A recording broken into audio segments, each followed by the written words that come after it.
Oi pessoal, aqui é o professor Maxwell de História e hoje eu vou dar aula para o oitavo ano, que a gente vai falar sobre o segundo reinado, tanto o início dele quanto a crise que vai acontecer, que aí já é o capítulo 12, que vai fazer ele cair. Então a gente vai fazer o capítulo 11, capítulo 12, tá? Que o assunto é o mesmo, tá? E vamos dizer aí como depois do Dom Pedro II foi coroado, certo? Ele assumindo o trono do Brasil, até as primeiras crises que vão acontecer, na qual vai levar o imperador, né, a cair através de um golpe militar dado por o Marechal Floriano Peixoto, apoiado por algum daqueles que defendiam a República.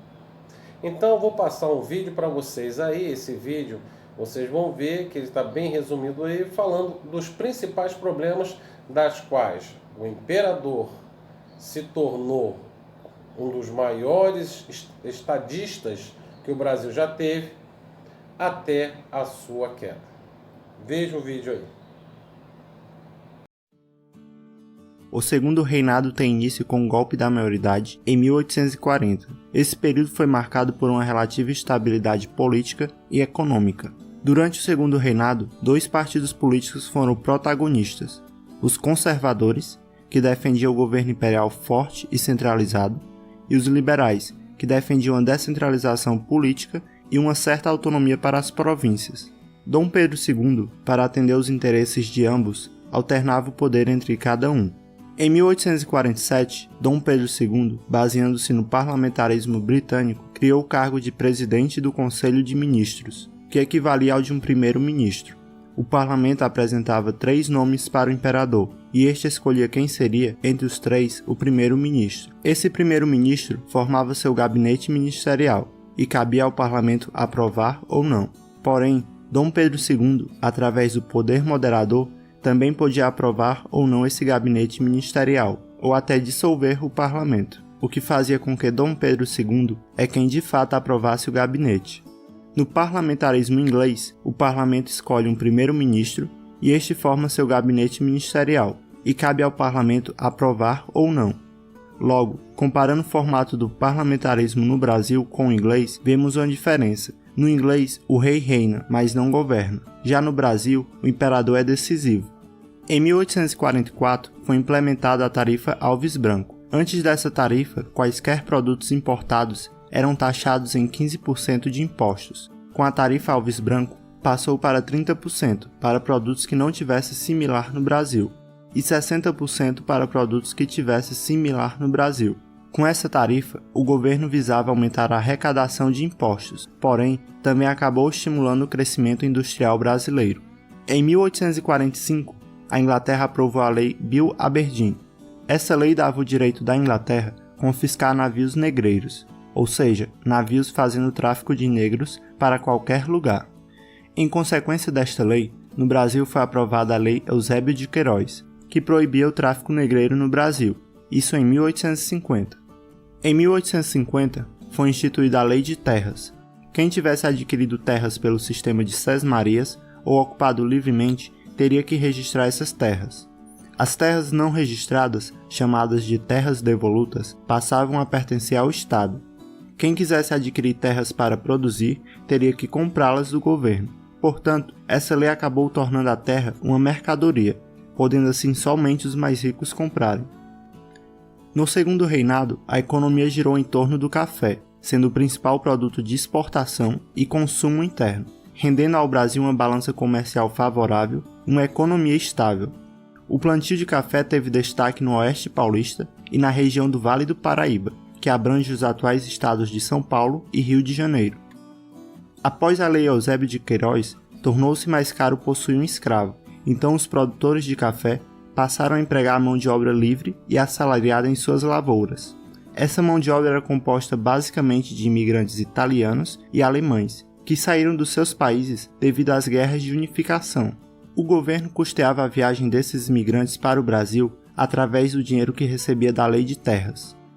Algumas revoltas ocorreram durante o segundo reinado, algumas delas iniciaram ainda no período regencial, como a Balaiada e a Revolução Farroupilha. Já a principal revolta surgida no Segundo Reinado foi a Revolução Praieira.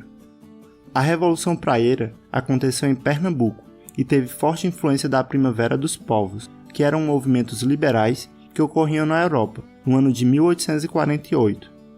As principais reivindicações dos revoltosos eram fim do poder moderador, voto livre universal, maior liberdade de imprensa e fim do domínio português no comércio.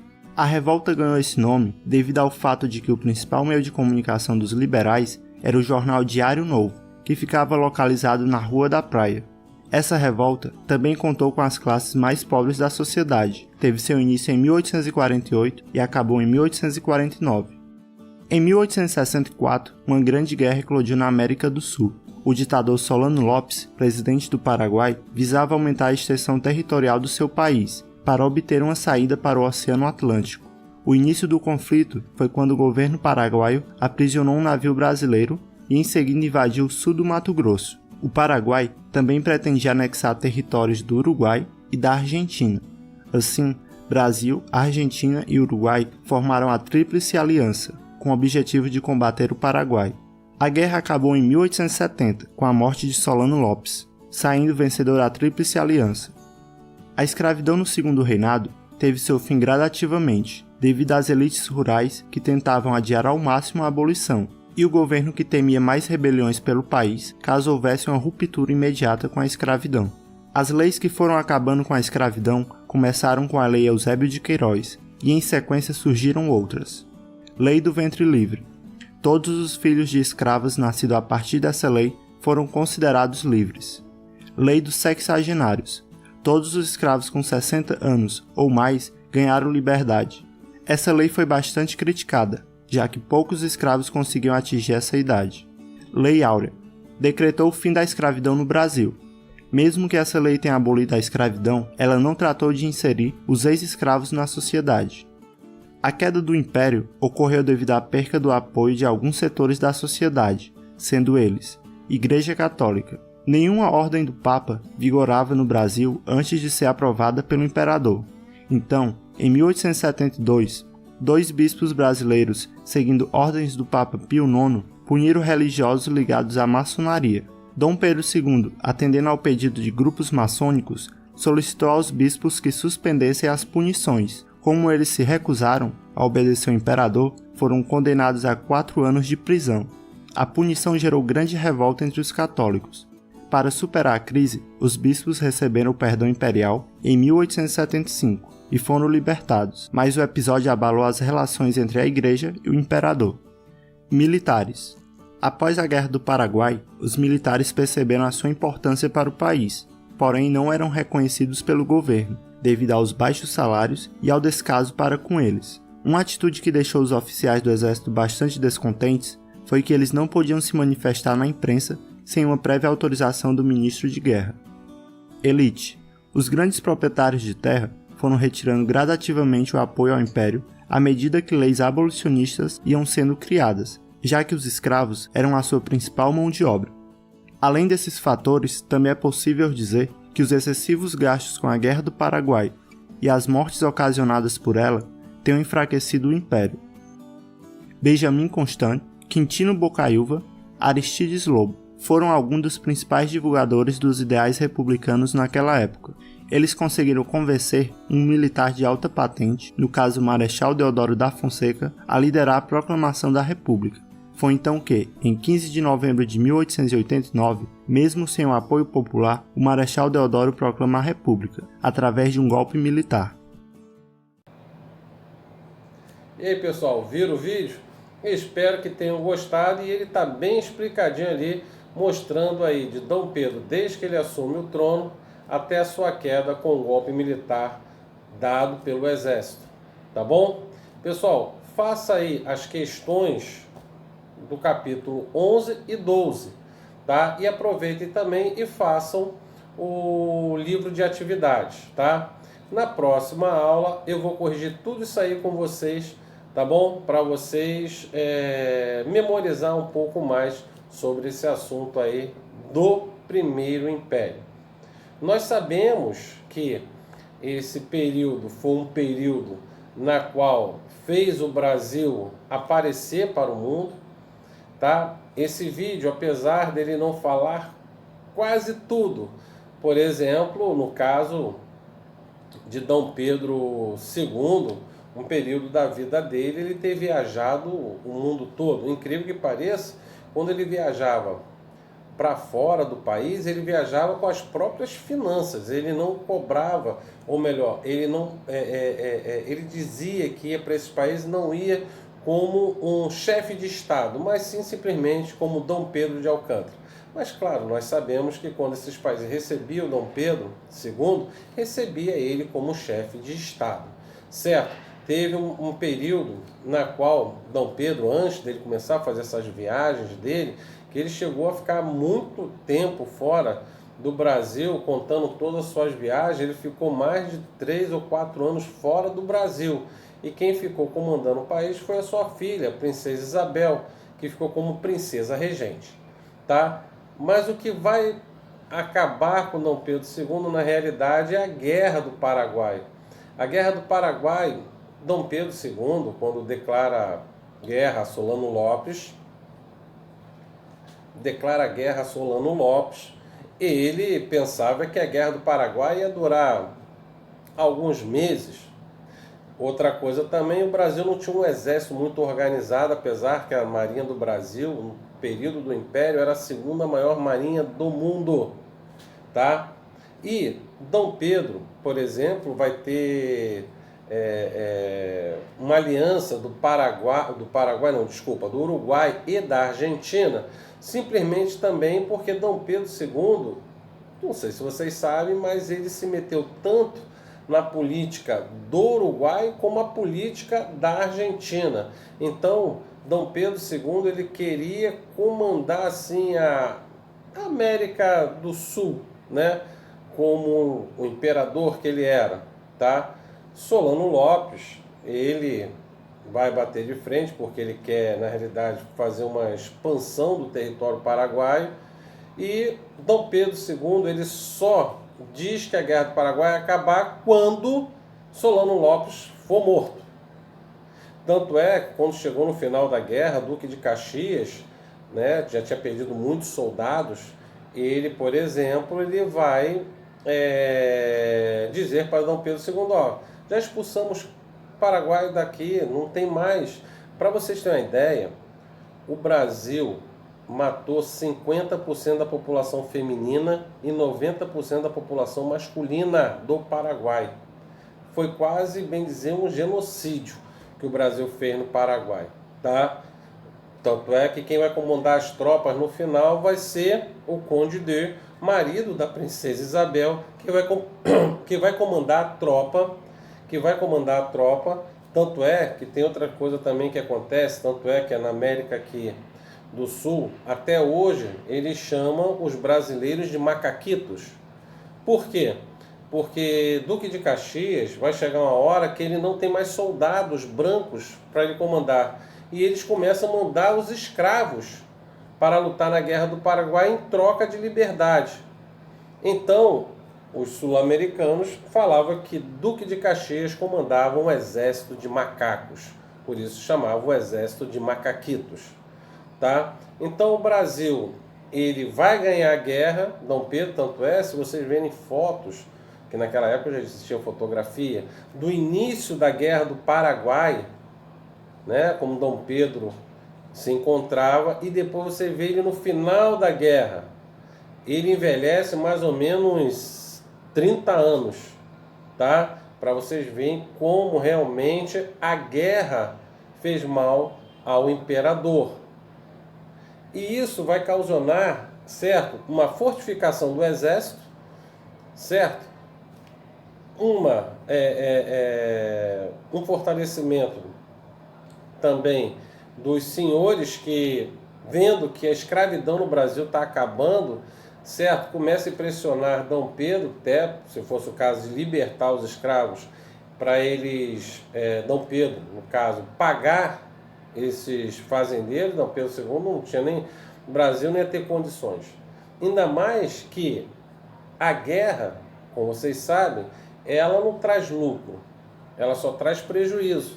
E qual o prejuízo que traz? Os gastos que essa guerra traz, tá? E Dom Pedro II, pela Guerra do Paraguai, teve que pagar um preço muito alto, tá? Foi quando ele perdeu a coroa, tá? Ele poderia ter tentado evitar tudo isso, certo? Mas é difícil falar, né? Um camarada que vai aparecer, que vai apoiar muito Dom Pedro II no início com interesses políticos, vai ser o Barão de Mauá. Ele, por exemplo, tinha a ideia de trazer para o Brasil a indústria. Mas como o café, né, a monocultura do café, os fazendeiros de café não tinham interesse disso naquele momento. E vai fazer com que derrube o imperador. Então, isso tudo está lá no vídeo, né, que eu acabei de passar para vocês, mas esses detalhezinhos realmente vocês não vão ver. Então, Dom Pedro II, apesar que eu não vou mentir para vocês não, eu sou um cara, como historiador, eu sou fã de Dom Pedro II, mas infelizmente ele caiu por, de repente, não ouvir as pessoas certas. Mas a história, quem é historiador sabe que a história não vive do si, vive do fato. E o fato de muito o que ele fez, certo, fez com que ele viesse a cair. Tanto é que aqui também não conta o último baile do Império. O último baile do Império vai acontecer ali na Ilha Fiscal. Ele manda restaurar toda, aquele parece um palacete ali na Baía de Guanabara, certo? E ali ele coloca, né, para ser o último baile. E quando ele chega até na festa, que ele é um dos últimos a chegar, quando vai chegando na sua embarcação e desembarca, ele tropeça. E aqueles que estavam próximos dele segura, claro, não deixa o imperador cair. E ele fala, o imperador pode tropeçar, mas nunca, o Império Brasileiro nunca vai cair. E no dia seguinte é proclamado a República com um golpe militar comandado por Marechal Deodoro da Fonseca. Por trás dele também tinha o Marechal Floriano Peixoto. E assim, tanto é que Dom Pedro, ele ao término do baile, ele saiu do baile e foi para Petrópolis. Como foram comunicar ele, né, que agora tinha um novo governo, certo? Ele tentou escrever uma carta e estava super nervoso, a família toda chorando. E aí ele não tem mais nada e fala assim, tá bem, nós vamos nos retirar do Brasil. Tanto é que Dom Pedro II, ele não viajou não, de manhã, vou pegar o sol de meio-dia para viajar para a Europa. Ele saiu de madrugada, bem dizer, quase escondido, para que, de repente, se o povo visse aquilo, pudesse se revoltar, já que o povo gostava do imperador. Na viagem, Dom Pedro II leva toda a família, certo? Mas a sua esposa, a imperatriz Teresa Cristina, não consegue chegar ao final da viagem e vem a falecer. E esse foi uma tristeza, porque o homem que amava tanto o Brasil vai morrer na França, em Paris. Mas aqueles que querem ver os restos mortais do nosso imperador Dom Pedro II, vocês podem ir lá na Catedral de Petrópolis, que está lá o corpo, né, de Dom Pedro II, da imperatriz Teresa Cristina, da princesa Isabel e do Conde D. Tá bom? Pessoal, eu fico por aqui, como eu falei antes, não deixe de fazer as atividades aí do livro, tá bom? Do capítulo 11, capítulo 12 e também do livro de atividades. Semana que vem a gente vai corrigir tudo isso aí num próximo vídeo, tá bom? Pessoal, um abraço e até a próxima videoaula. Tchau!